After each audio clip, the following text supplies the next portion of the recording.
Welcome to the Partner Marketing Unlocked podcast, the podcast where we break down real co-marketing strategies, ecosystem insights, and stories from partner marketers in the field.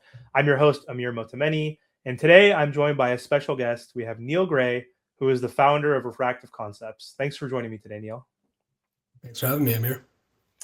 Yeah, no problem. So in this episode, we're going to focus on what it really takes to build a partner marketing function, the challenges, the wins, the strategy, the operations that you need to put in place, and how you can prove impact as a program scales. So before we jump in, Neil, I'd love for you to give the audience a quick overview of your background, especially your experience across marketing and partnerships.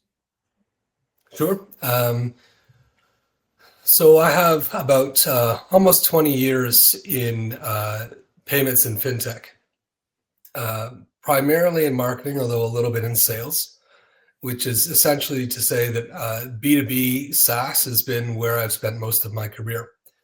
And I was fortunate in that role, or those series of roles, to really have the gamut of experience. I got in at a small company that grew and was acquired and then was spun out and then merged.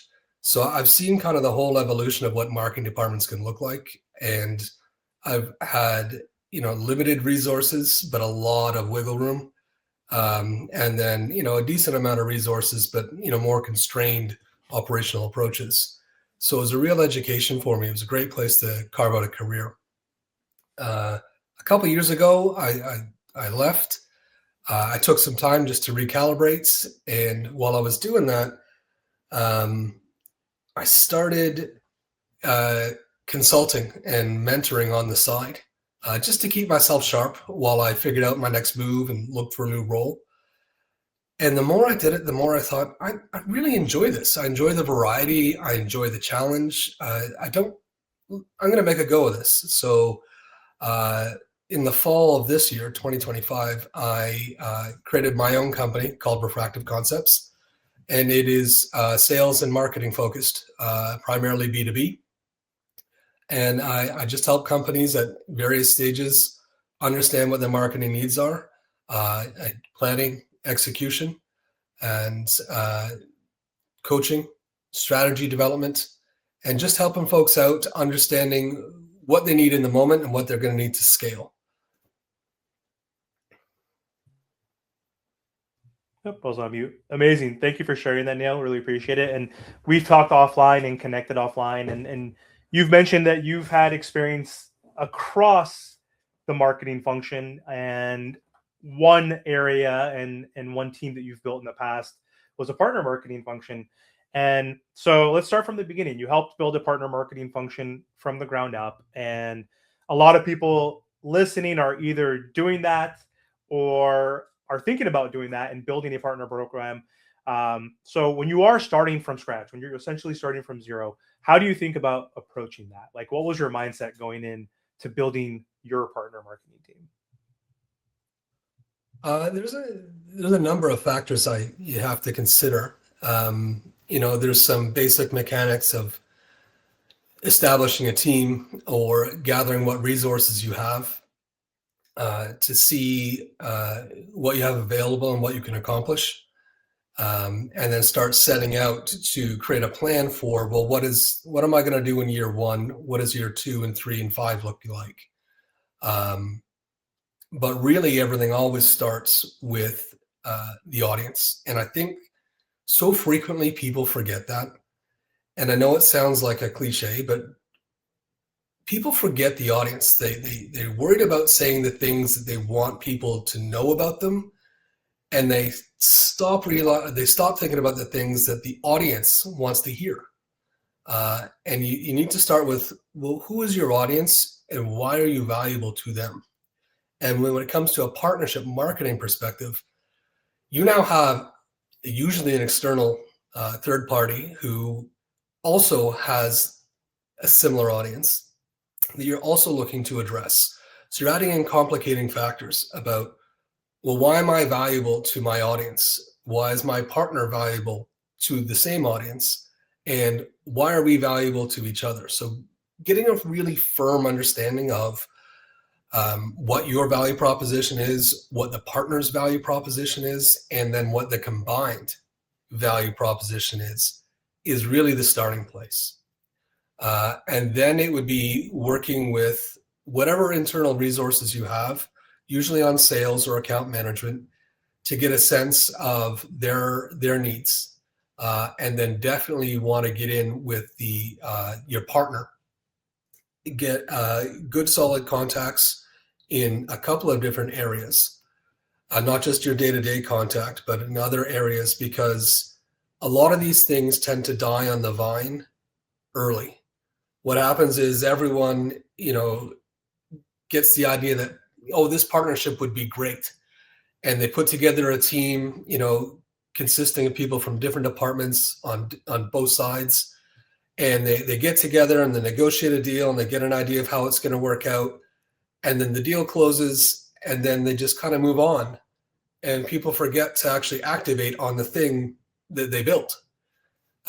So making inroads with your partner, not just through the day-to-day contact, but getting engagement with their team and allowing them to have engagement with your team, because the folks dealing with your customers or your prospects are the ones who are going to need to know how to identify opportunities and then start pitching those opportunities. So if they're not engaged in what the partnership does and what value it offers to their audience and therefore to them, you're not going to get very far. So definitely start with the value proposition, move on to engaging your partner and making strong inroads there. And then also gathering up the resources that you have available to you to see what strategy you can execute.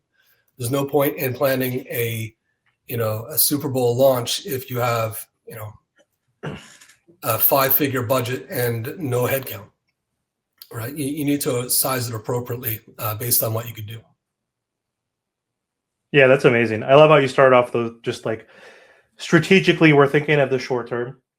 We're launching this new thing. Like, what is our goal the first 6 months, the first year? Ultimately, it's driving pipeline and revenue. But so how do we get there? A lot of that though is building the foundation, the operations, the value proposition. I love all that. Of course, you're still thinking long term. You mentioned what are our goals in 5 years together? But before even we get to that point, though, it's like, why are we here? And that's to solve whatever customer or whatever problem our customers are having. We have the answer to that, but so does our partner that might be adjacent to us, but we're trying to ultimately solve the same problem. And I love that. Like you need that joint value proposition before you do create that solution for the end customer. Once you have that, then you need joint goals. And you obviously need the alignment. I totally resonate with that. Like if you don't have the proper engagement with the partner, the proper goals, the proper alignment around who are the customers we're going to be targeting, like how can we align on the opportunities? Like what is that pitch going to look like? What's that enablement going to look like? Then you're going to struggle from the beginning. So I think that all totally resonates and makes sense. But once you have that initial foundation, once you do have the idea of who is your audience, what are your goals, what is that joint value proposition, once you have that external communication and cadence with your partner, that's like when real challenges show up, because it's like, okay, like how do we go to market together and actually get the customer interested? What are those use cases? So you've scaled programs before. And so what were the challenges after you've built that foundation? And on the flip side, what were some of those early wins that helped build confidence in your program? Engagement is always going to be the challenge. Making sure you have the engagement of the resources that you're working with, both your side and your partner's side. Because you can build out the best theoretical plan, but if people don't know, A, that it exists, and B, why it is valuable to them, it's not going to go anywhere. It'll be one of these things that of a sales team of 50 or 100 people, if only 3 are engaged, you're not getting enough out of this, unless it's specifically a partnership sales team. So definitely the early challenge is, how do I educate all the stakeholders that this partnership exists, and then how do I engage them so that they understand why it's valuable to them and how to pitch it, position it, and search for it in their book of business or in their current pipeline. That is always going to be the biggest initial challenge and ongoing challenge, to be honest. But that initial engagement is huge.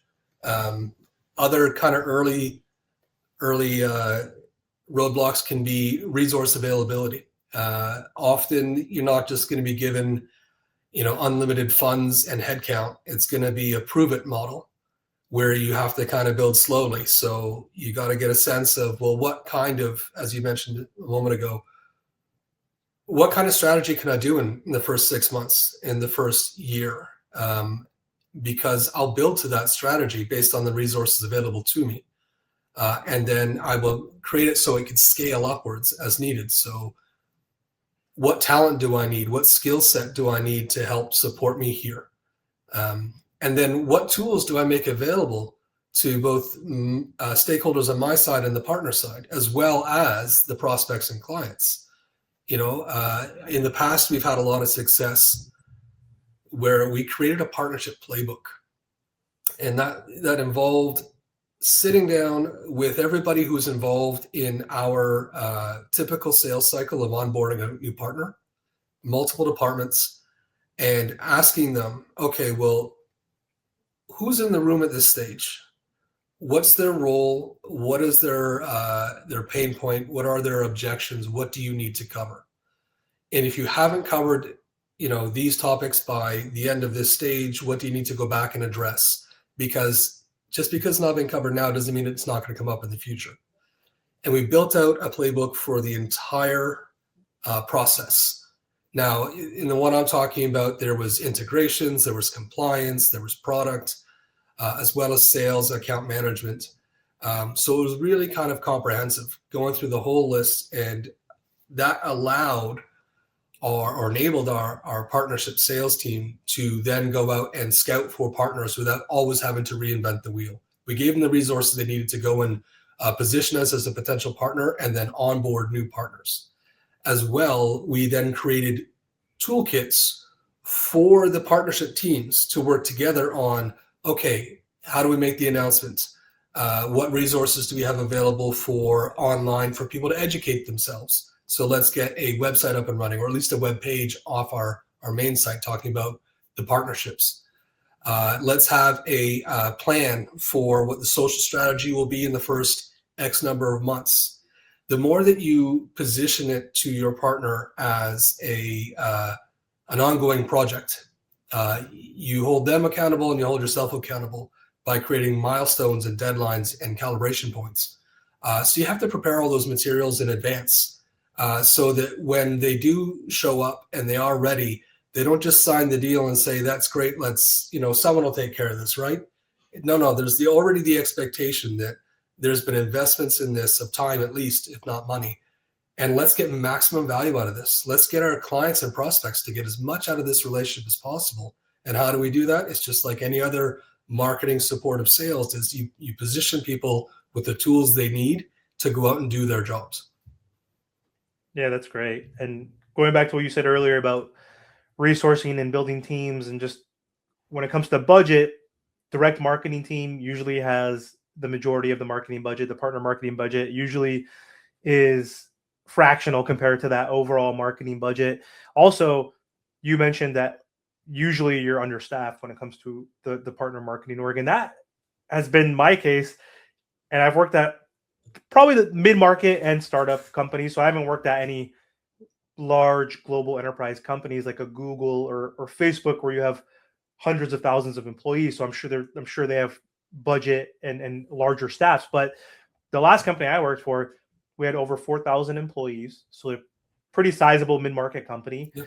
And driving over 200 or so million in revenue, not total revenue, but the company revenue was like maybe close to $1 billion in revenue.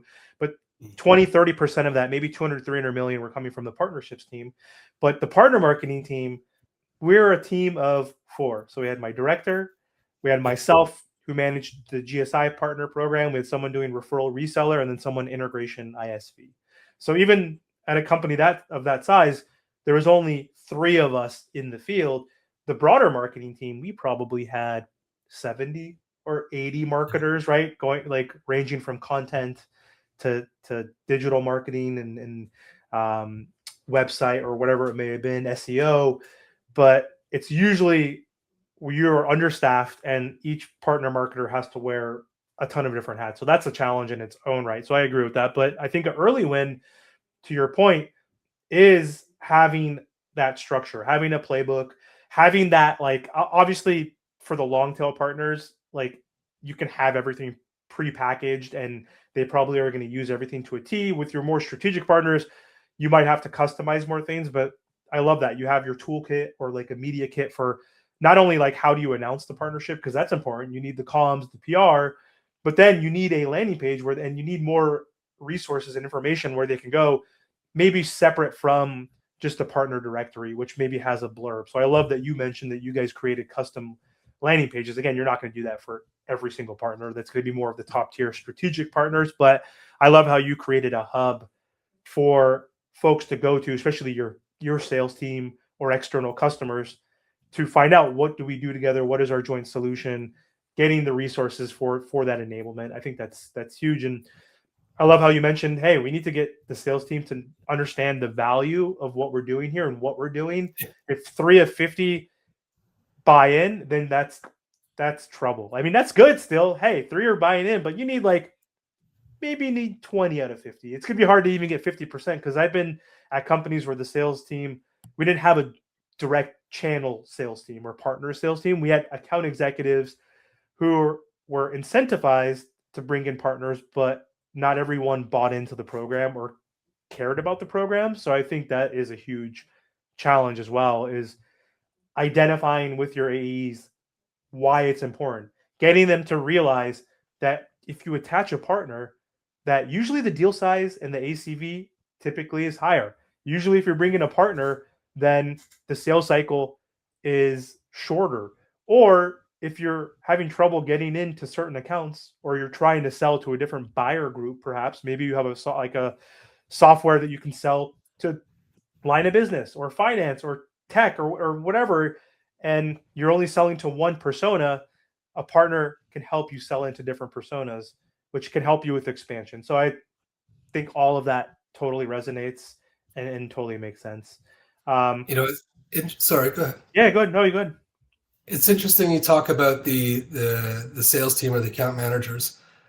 We talk about them, not you and I, but in general, they're talked about as a monolith, but they're people. They're all people at different stages of their career. Some are having great years, some are not having great years. Some prefer just to, give me a couple of tools and I'm fine on my own. And others are really engaged, whether it's partnership marketing or just or non-partnership marketing. They're really engaged. They want to use all the resources available to them in every department. So it's about working with, making yourself open and available to people who want to work with you, and trying to gather as many of those people as possible onto your side. There's always going to be people who are apathetic, and that's fine. They're at different stages of their career. It's or they have a different work preference or a different style for selling. But yeah, you got to kind of account for the broadest possible segment, and then of your own internal team, and then try to be appealing to them and open and approachable. And then you take that kind of mindset, you bring it forth to your partner's team, because you're going to be having the exact same type of issue, but you're one step removed because you don't work with them on a day-to-day basis. Totally. That makes total sense. So if someone listening today is building a new partner marketing function from scratch, I think you've touched upon this throughout the episode already, but like, what are some foundational pieces that matter the most early on for you? I know you mentioned value proposition, understanding the audience, but what are some of the important foundational pieces when you're building a program? Like things around strategy, it could be operations, it could be enablement, it could be communication with the partner. What areas did you focus on and think they're the most important? Audience and value prop for sure, because that leads to messaging, and messaging is how you're going to go out and present yourself to the world, give you an understanding of what market you're dealing with, and then doing a lot of lookalike modeling within your own book of business or your own pipeline. There's not always a need to reinvent the wheel. And the quickest route to revenue is often with existing customers instead of trying to start something new with somebody new. So getting a sense of who are the people you're most valuable to, what's the lowest hanging fruit, and then kind of arranging your resources and your strategy to go after that, to get some quick wins. And especially if you are in a prove it model where you won't get additional resources until you show that you can accomplish something with it. So look for definitely people that are likely to be interested in what you're doing, have warm relationships already with your account managers or are further along in the pipeline. You definitely want to provide all the tools that you're going to have for your internal and your external sales teams, your team and your partners team, pardon me. And then a resource hub for all of the audience that will ultimately be the prospects or the clients. That's kind of where I would focus initially is how do I get to that? Everything else is just like a regular marketing setup, which is largely just project management done well at scale. It's the same type of thing. You're just looking to replicate that with a couple extra complicating factors of your arm's length from your partner. You don't always have direct connect to their sales team. Yes. You also don't have direct connection to their marketing data and analytics as well, especially if you're doing joint marketing, because there's different routes to market with a partner. You can have a referral partner where they're doing all the marketing. So that's where you need more enablement or campaigns in a box to help them position your product, providing them with a landing page and copy and assets and graphics. So you're marketing through the partner. There could be marketing with the partner, which is the joint marketing where you're doing co-marketing. There's marketing to the partner as well, which is a little bit different as well. Getting them to understand you exist. If you're maybe the smaller partner, I mean, if you're the bigger partner, you need to market to the smaller partners as well. But when it comes to co-marketing, which I think is a very important and more nuanced, complex method of joint marketing, when your partner marketing programs matured after you built in the foundation and started working with those partners on the low-hanging fruit accounts, how did you measure success and how did you prove the impact? Because like obviously proving impact is pipeline, then you obviously prove that by creating the right pipeline and getting closed won opportunities, so ultimately driving revenue. But attribution is difficult when you're doing joint marketing because you might be marketing through your own different channels and whatnot. So attribution is difficult when it comes to partner marketing and in marketing in general. So what are your thoughts on that? Like, how did you measure success and prove success with your program? It depends on where the stage is. So at early stages, it's like you're just establishing the team. It's more about accomplishments of the tasks, getting people, getting the resources available, getting everything up and running, getting yourself positioned for to make a foray out there to all your various audiences. And then after you launch, you start looking at, well, what are my engagement rates with my internal staff and with my external staff? How many of the example used in the past was 50? How many people are actively engaged in and making inquiries or using the materials that I'm providing? And then as you grow, how does that change over time? Are more and more people invested in this? As well as you have, just general measures like, well, what's my funnel efficiency look like? Does my churn rate drop? Because now I'm stickier. I offer more value to my clients by partnering with this other organization, whether it's integrated or referral or whatnot. And then also getting a sense of, do things move through the funnel even more efficiently or do they slow down here?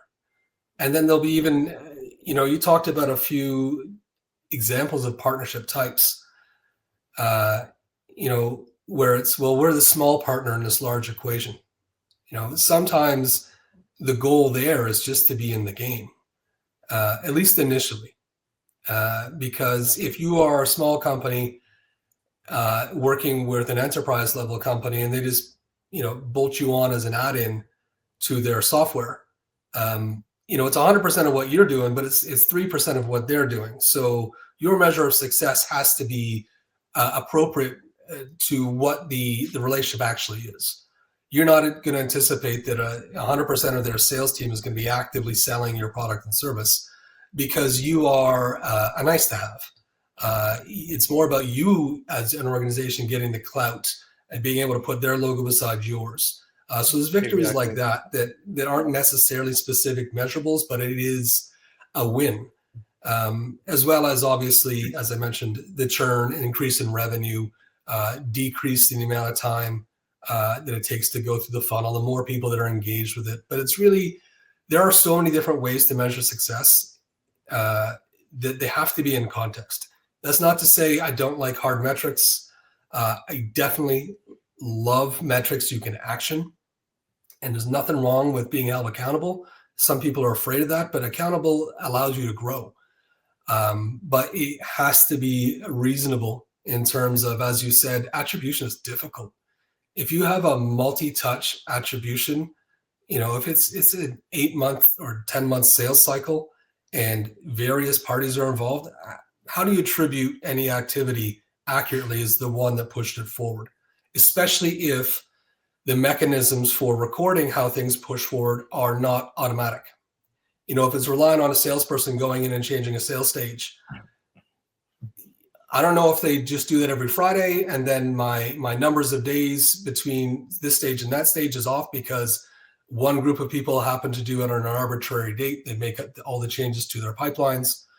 Whereas if it is like a CRM hooked up to like a lead automation tool, where as soon as it clicks over on the waiting and it goes to the next stage, that's automatically timestamped and you get a sense of velocity from there. But again, it's mixing all these measures together can be difficult. So sometimes you definitely want some high level and baseline.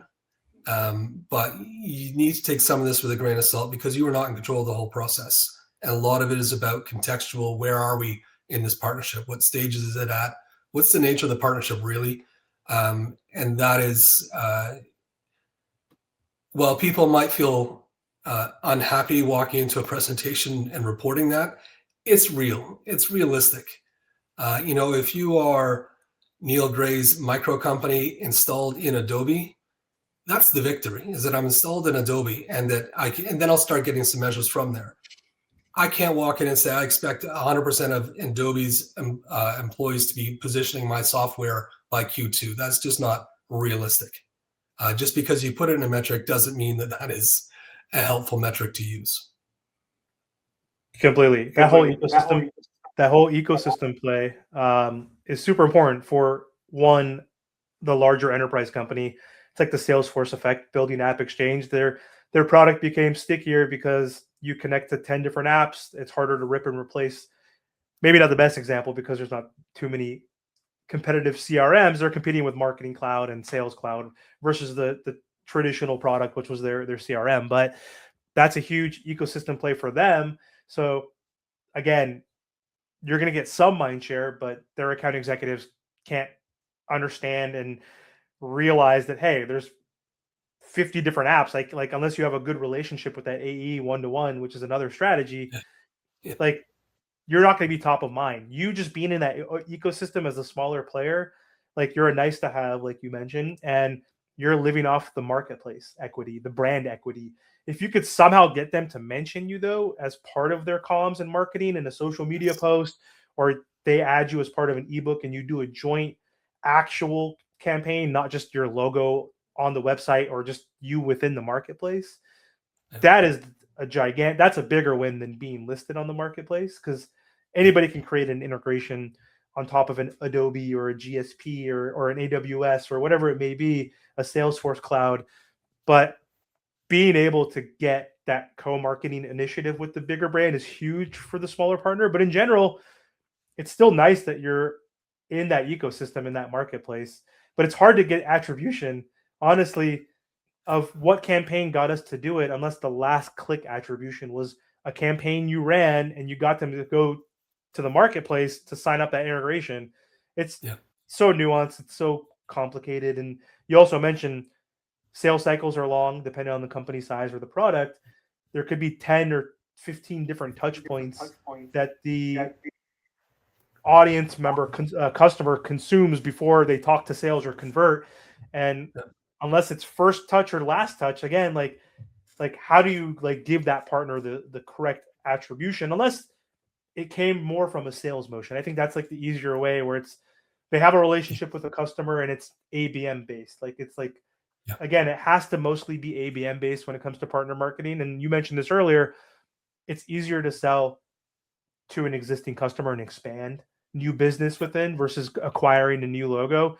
So it's a tough world out there. It's very complicated, but hopefully we can get Neil Gray and Refractive Concepts on the Adobe website listed on there after this podcast. We'll see. But yeah, Neil, this was Indeed. incredibly practical, great information. Really appreciate you breaking all of this down.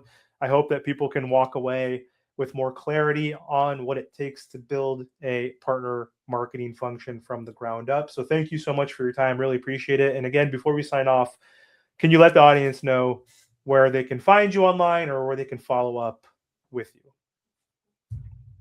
Definitely. You can check me out online on LinkedIn. My name is Neil Gray, and I run Refractive Concepts. So it's just refractiveconcepts.com is my website. So anything sales and marketing consultation, industry agnostic, B2B. Awesome. Thank you again for your time. Appreciate it. Wonderful, Amir. Thank you for having me.